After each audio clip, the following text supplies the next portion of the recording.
Hey guys, AuspiciousAussie here, and welcome back to another WCW My Son the Traitor episode. So this is going to be our third Nitro, and of course, this is actually the go home show. Of course, we only had the 3 Nitros prior to going into Great American Bash. Essentially, because we use that first week in order to get a broadcaster back and sort of go from there. Anyway, let's not delay it any further. We'll advance forward here. Again, I've done a little bit of sort of pre-booking on my phone in my notes here, just in an attempt to make sure these episodes are a little more streamlined. I haven't actually booked the show, so certain things may change. We might be slightly over, we might be slightly under. I'll work on that as we go. Again, no music on this one, for the reasons that I listed back in episode 3. So, yeah, happy days. Just want to say a big thank you to all of you guys.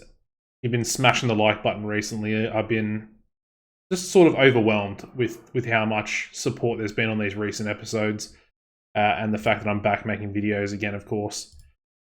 Alrighty, hopefully we are where we need to be. Yes, we are. Just before we advance, I think everything's pretty much done. All of our teams are done. I was going to potentially add AJ Styles and Samoa Joe together as a face tag team. But we might hold off on that just for a little while and see how we go.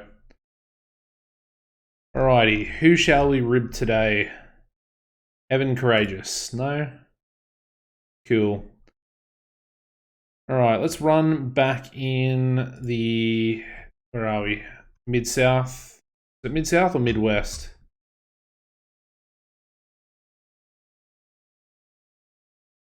Southwest. Southeast. Jeez, alright.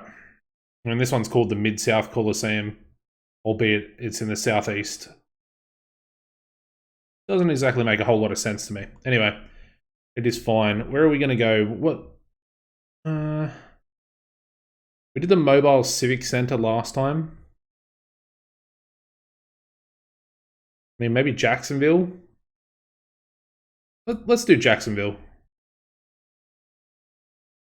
Cool. Alright, so let's start off with our booking. We'll book the main event first, and we'll go sort of backwards, albeit there's going to be another angle after the main event anyway. So we're starting off with a tag team match. I love my main event tag team matches to sort of bring all the storylines together. And this one is going to be the heel team of Curt Hennig and the United States champion Canyon, and they're going to be taking on Diamond Dallas Page and where is he? Hugh Morris. So again, that's blending 2 storylines together and gives us a pretty sort of main event. You know, we've got 2 main eventers in there, we've got 2 upper mid-carders in there, so it's pretty solid. As far as who's going to win this one, we're going to go with DDP getting the pinfall victory on the United States champion, Canyon. I think we can call this one as well. I think everybody's good enough in there. So we'll get that one done. We'll go with Fit Finley for our road agent, and that is our main event booked for the Go Home show. We're then going to have an angle.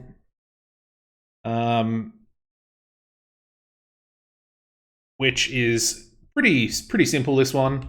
I actually have this one backwards, but it's going to be Shane McMahon, and he's going to be announcing a few matches for the pay-per-views. Finally going to be making these matches official and putting them over prior to Nitro going off the air. So it's going to be Booker T in a triple threat match, taking on Buff Bagwell and Lance Storm. We are also going to have Diamond Dallas Page taking on Curt Hennig. And finally, for the United States title, we're going to have Canyon taking on Hugh Morris.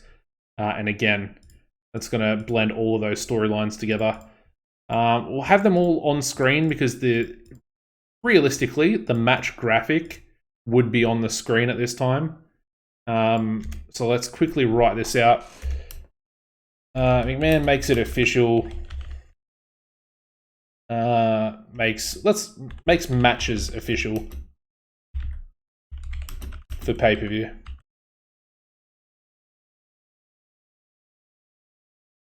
Booker T versus Bagwell versus Storm and DDP versus Kurt Hennig. We don't have any more, but you pretty much get the gist of it. Those guys are going to be versing each other. These guys are going to be versing each other. All very easy, very simple. I'll do a little dash instead of verses for those anyway. You guys get the gist. It's going to advance everyone in the storyline, and it's sort of the perfect way to actually finish the show. And I assume it would get a pretty good rating with all those guys, along with Shane McMahon putting it over with his popularity and his entertainment skills. So prior to the main event, we are going to need another angle. This one's going to be a back and forth war of words between Kurt Hennig and Diamond Dallas Page prior to that main event. So we'll get that one booked in there as well. We're going to have to go scriptless, that's fine. I sort of trust those two a little bit more than I trust certain other people. All right, next match is a warm-up match. We have Colt Cabana taking on Little Guido, who is our #1 contender at the moment. We'll give this one 6. Sort of a bit worried because they're both openers, and I feel like this one might actually tank a little bit. So instead of Colt, where is he? I'm going to go Jason Jett, although he's in the exact same boat. We'll go Jason Jett anyway. But that is a little bit concerning. Yeah, I'm actually a little bit worried about that one. I kind of want to take that one off now. I thought Little Guido had about 25 popularity, but I guess he doesn't. We're then going to go straight into another match. I might actually, you know what? We might change things up a little bit. Can Guido do a promo? Yes, he can. He's very good on the mic. It might even be worth just having Guido do a promo onto Shane Helms. It legit might be better instead of actually having him in a match.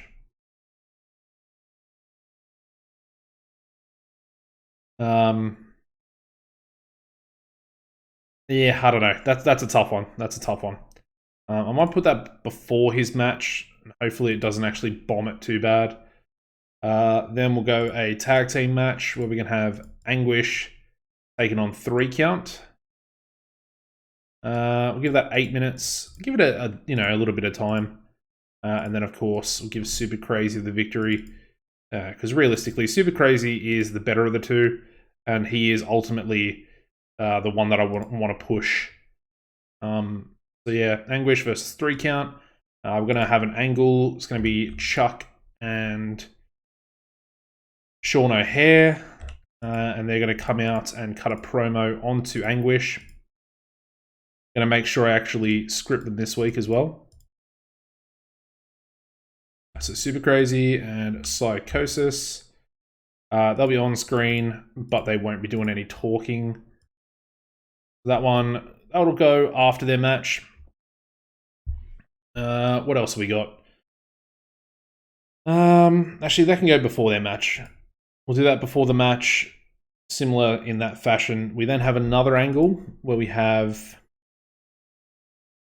Tori Wilson and Billy Kidman. So we'll go sex appeal. We'll go entertainment. I know his stats are really bad, but it is what it is. And then we'll have Mike Awesome off camera. And then I do want to type this one out. So what did I write? I think I wrote, yeah. So Tori Wilson says to Billy Kidman that she's afraid. Yeah, that she's, I guess, scared of Mike Awesome.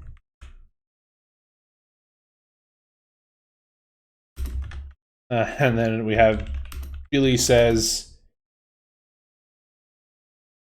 yeah, me too. And the angle ends. I think it's just a fun little way of trying to make Mike Awesome look like a bit of a creep, but at the same time look like that sort of monster. Similar to like a Kane leader, even a Kane leader, Snitsky sort of type role.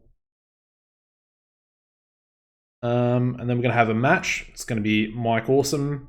Obviously, they've just seen Mike Awesome wrestle, so that's the reason why they're afraid. So Awesome versus David Flair. Maybe I should put David Flair. Yeah, let's do this actually. Again, where this is, I have a plan of what I want to do, but this is going to work a little bit better. So instead of David Flair, let's go Jason Jett. We'll give that 6 minutes. Obviously, Mike Awesome getting the win. If I can not misclick. Open match, script, and decisive. That's perfect for there. But what I'll do is I'll go back to this one, and instead of Jason Jett, we'll put David Flair in there. And because he's got enough overness, we probably won't get the penalty. Also, don't want David... Yeah, we wanted Little Guido to be the victor. I don't know why I had the wrong booking winner there. That potentially would have been bad. But there we go. And that definitely solves that problem. And then we've got to have a Mike Awesome angle with Tori off camera. And again, this is just going to further the creepiness.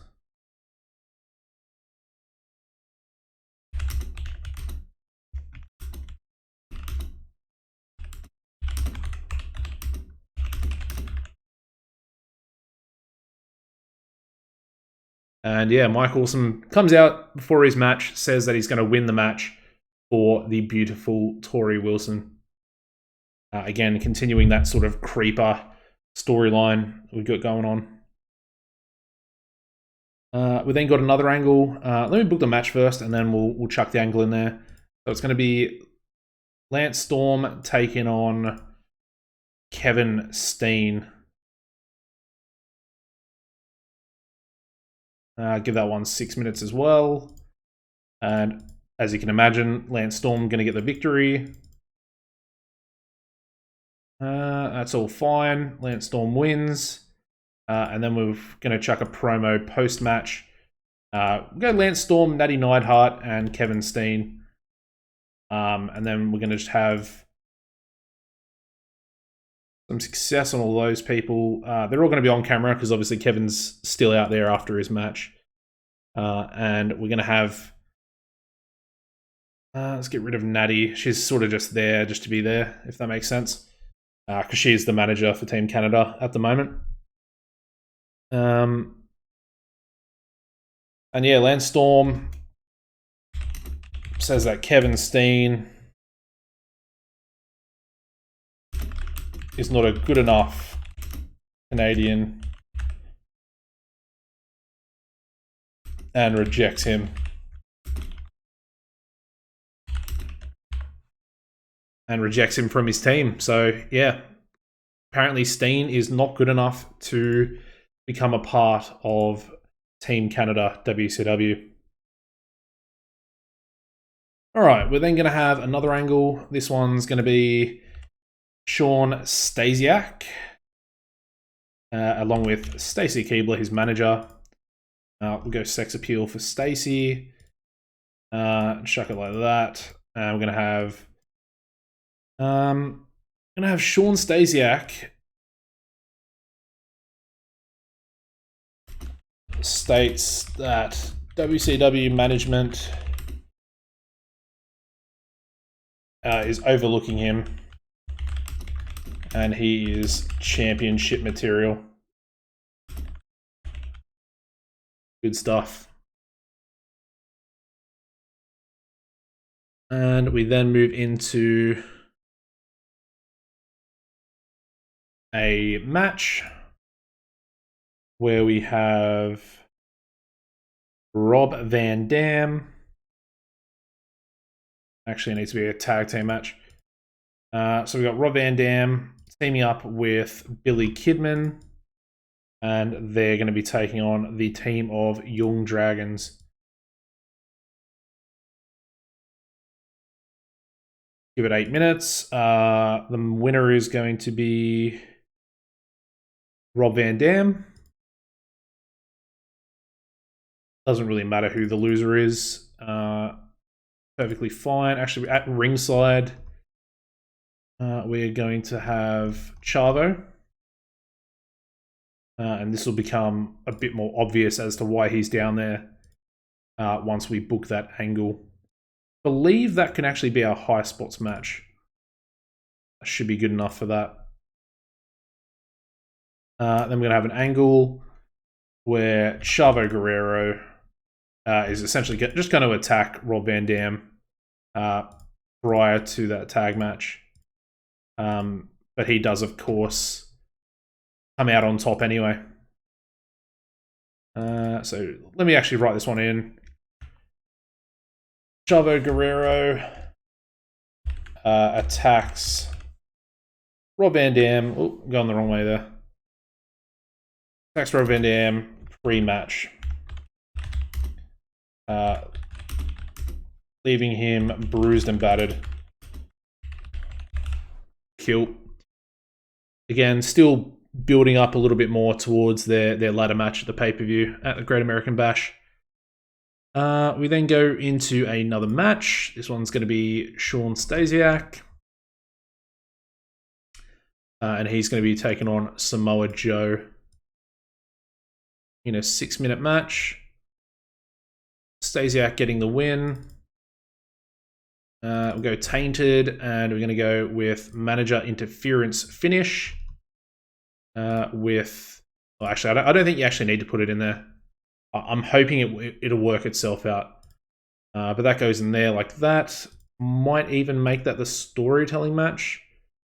Realistically, the manager interference in there is sort of the story that they're leading to throughout that one. We'll probably make this one our Wild Brawl as well. Essentially taking care of all the matches. We're already over time, and I had 2 more angles to do. So yeah, I might cut the Mike Awesome promo, because I know for a fact that's probably going to do pretty bad. And then we maybe need to take a few more minutes off some of these other matches, like 3 count. We'll take this back down to 6.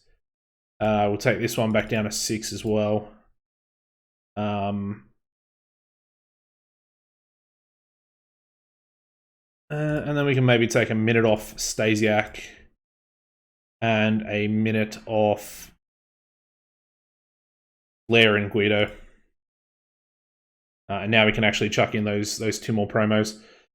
So one of them, not so important really, but this one's going to be CM Punk and Colt Cabana. They're going to be doing a tag team promo, essentially trying to legitimize themselves a little bit more. So Gold Bomb Mafia push themselves as a legit tag team threat in the division. That works out rather well. We'll chuck them into the actual tag team storyline. They both actually have really good entertainment stats, so it should be an okay promo, despite them having relatively low popularity. Sorry. And finally, Booker T in an angle to open the show with Shane McMahon, essentially stating to make the triple threat match official. We'll have those 2 off screen, albeit they will get some more success. Booker won't be, he won't be scripted, and both him and Shane will talk. So Booker T wants McMahon to make the triple threat official versus Bagwell and Storm. Cool. That's the show. So yeah, that works out a lot better. Albeit a lot of our match times are really low, which to get everybody on the card within 2 hours is going to be asking a lot. We might extend Nitro to 2.5 hours, potentially. I'm still thinking about it. I don't really want things to get too out of hand and make these episodes too long for you guys. On the pre-show, let's do a big 6-man tag with people we've still got left over. Actually, let's go Buff Bagwell, Chavo Guerrero, and where is he? Jindrak, and they can take on the face team of AJ Styles and Gold Bond Mafia, just to get them in a match. I mean, they're versing some pretty decent competitors. We'll give Jindrak the win there as well. Although, actually, instead of Jindrak, we'll give it to Buff to try and improve that momentum for him. His poor form. Sort of wondering why he has poor form. It's a weird one. I don't know if it's...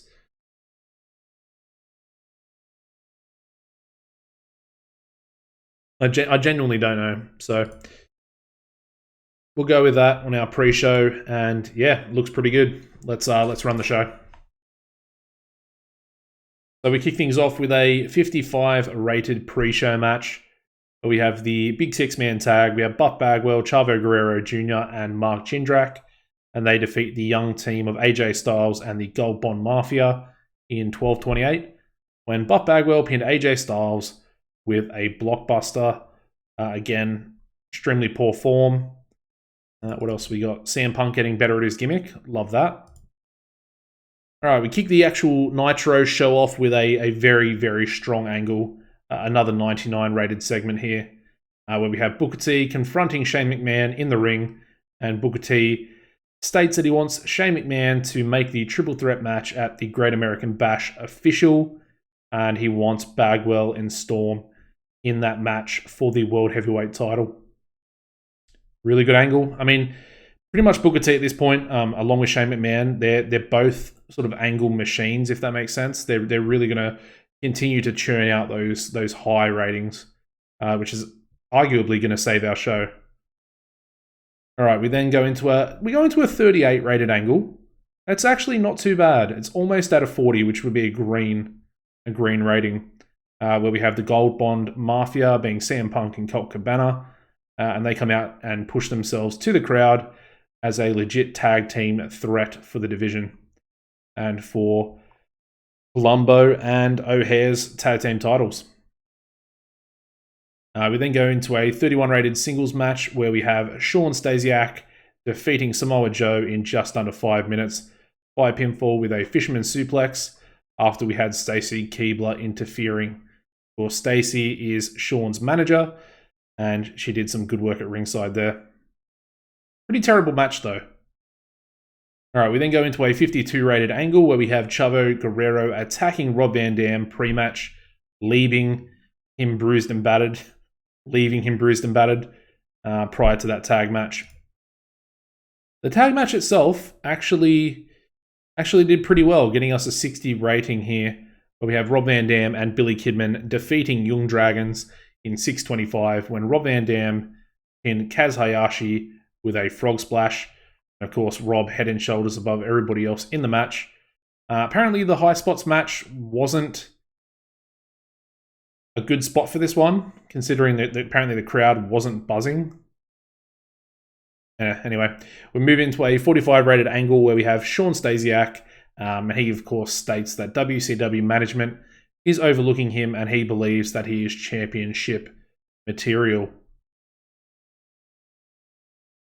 We then go into a very solid 63 rated singles match where we have Lance Storm defeating a fellow Canadian in Kevin Steen in 5 minutes 53 seconds by submission with a single leg Boston Crab. Very solid, very solid performance there from Lance Storm. And we go into the angle with him, getting a 51, where we have Lance Storm says that Kevin Steen is not good enough. Well, he's not a good enough Canadian, and he rejects him from joining Team Canada alongside Natty Neidhart. All right, we then go into a 56 rated sort of squash match, albeit it's not a squash, but that's a pretty solid rating, a 56, where we have Mike Awesome defeating Jason Jett in just under 6 minutes by pinfall with an awesome bomb. I'm very happy that I changed that booking around, because originally it was supposed to be David Flair, but he's now versing Little Guido, and that's going to make that match a little bit better. All right, we then go into a angle here. We only get a 33 because obviously Billy Kidman's entertainment skills are pretty dreadful. We have Tori Wilson, and she says to Billy Kidman that she's scared of Mike Awesome, and then we have Billy chiming in and saying, "Yeah, me too," because he's also scared, and he will be versing Mike Awesome at the Great American Bash, or I guess arguably for the management services of his fiance, Tori Wilson. All right, we then go into a promo prior to the Anguish's tag team match here tonight. Gets us a 49, so it's actually a lot better than what they did last week, where we have Palumbo and O'Hare, our current tag team champions. They come out as both members of Anguish have just gotten into the ring, and they start cutting a promo saying that they're not going to be able to win the tag team titles because they're obviously luchadors. They're not big and strong enough. Little bit of heel tendencies maybe coming from Palumbo and O'Hare. Obviously, they're both heavyweights. Arguably, I'd say O'Hare's probably like a super heavyweight, or he's getting onto that sort of level. Heel tendencies, albeit not an actual heel turn. We then go into Anguish's tag team match, getting us a 39 rating here, where we have Anguish defeating 3 count in 6:07 when we had Super Crazy pinning Evan Courageous with a moonsault. And unfortunately, we do get the pre-show workers penalty there for this match. I thought Super Crazy's popularity might have just been enough, but it was not to be, which I've now realized that maybe David Flair's still going to give us that penalty for his match later on the card. Still a good match though, 39. All right, we then go into a 36 rated angle here for Little Guido, of course, cutting a promo on his opponent at Great American Bash for the Cruiserweight title, being Shane Helms. Again, just continuing that feud going into their title match. Yeah, and there we go. It does indeed give us the penalty. We get a 23. Very low rating there for this match, where we have Little Guido defeating David Flair in 5:11 by pinfall with a diving leg drop bulldog. Albeit the in-ring performance there from Little Guido, 49, that's a pretty solid in-ring performance. I don't think a 23 is sort of justified for that in-ring performance. Even David Flair getting a 31 is pretty bad. Albeit that's not a terrible rating. It's still a lot higher than the 23 they actually got. Anyway, we move on to a 68 rated angle here, pre-main event, where we have Curt Hennig and Diamond Dallas Page cutting a promo back and forth with each other. And unfortunately, Curt Hennig struggling going off script. However, DDP was superb. So that's sort of hampered that a little bit, albeit the announcing desk was pretty weak as well. But it did get the crowd interested back into the show after that stinker of a match. The main event, it does okay. It's not setting the world alight though, which is it's a little bit unfortunate. Albeit we have a 43-year-old, we have a 45-year-old, one on each side of this contest, along with 2 sort of younger guys. Hugh Morris is a little bit old. I think he's 31. Canyon's 27, I believe. Anyway, we get a 64 rated main event here where we have Diamond Dallas Page and Hugh Morris defeating Curt Hennig and Canyon in just under 16 minutes when Diamond Dallas Page pinned Canyon with a diamond cutter. And yeah, pretty similar in-ring performances for all four of them. Hugh Morris a little bit lower, but Canyon 66, Hennig 64, and then Diamond Dallas Page with a 66 there as well. And our final angle to end the show, we have the CEO of WCW, Shane McMahon. He comes out and makes 3 huge matches official for the Great American Bash. We, of course, have Booker T in a triple threat match defending the World Heavyweight title against Buff Bagwell and Lance Storm. And then, of course, we have the big semi-main event. We have Diamond Dallas Page taking on Curt Hennig in what you would assume is likely going to be a number 1 contenders match. And then for our other singles title, well, sort of main event level singles title, we have Chris Kanyon, and he will be defending his US title against Hugh Morris for the pride of America, essentially. Yeah, 79 rated angle. It's good enough. Thought it might have been a little bit higher, albeit some of these guys in here are a little bit low on the popularity. And again, it was just Shane McMahon based on his entertainment skills. But yeah, it does, advance the world title storyline, and then it gains heat for both the United States and I Am Perfect storylines as well. So pretty happy with that overall. And our overall show rating, not as good as the last 2, but still pretty solid with a 76 rated show there for our go home. And we also increased our popularity in 13 different regions as well. So I'm assuming both Mid-Atlantic and, is it Southeast? Yeah, Southeast.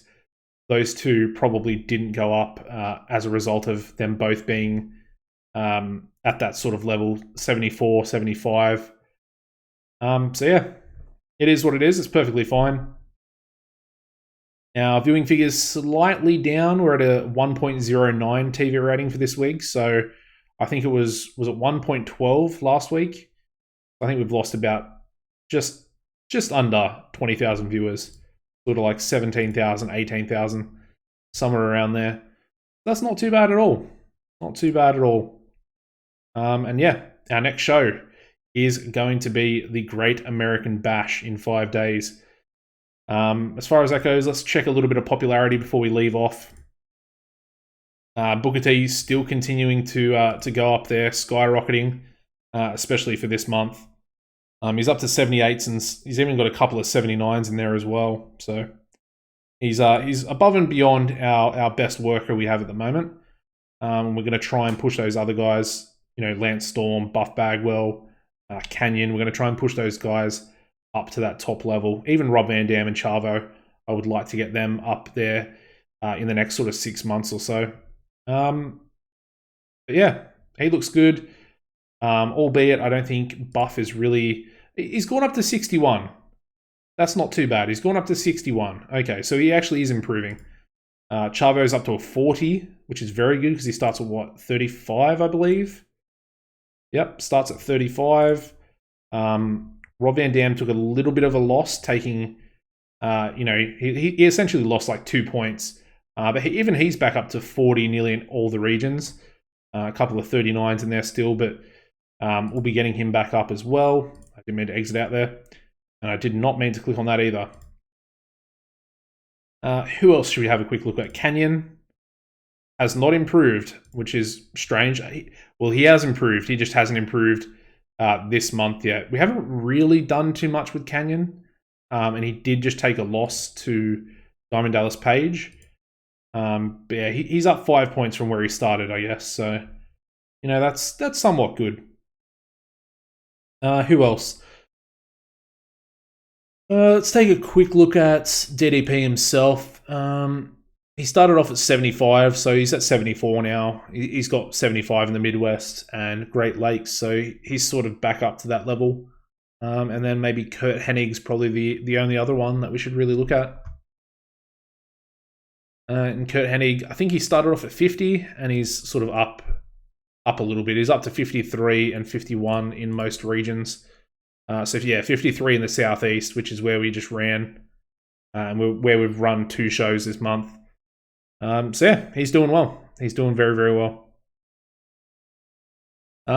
Actually, one last person, CM Punk. how much has he improved in terms of popularity? Quite a bit, sort of just being on TV there. I think I want him and Cabana just doing promos until we can sort of build them up as a decent sort of babyface team with the what are they called? Gold Bond Mafia. Yeah, I like it. Anyways, that is going to wrap up this episode, guys. Please make sure you smash the like button if you haven't already and subscribe to the channel. And make sure you tune in for the next episode, which is, of course, going to be the Great American Bash.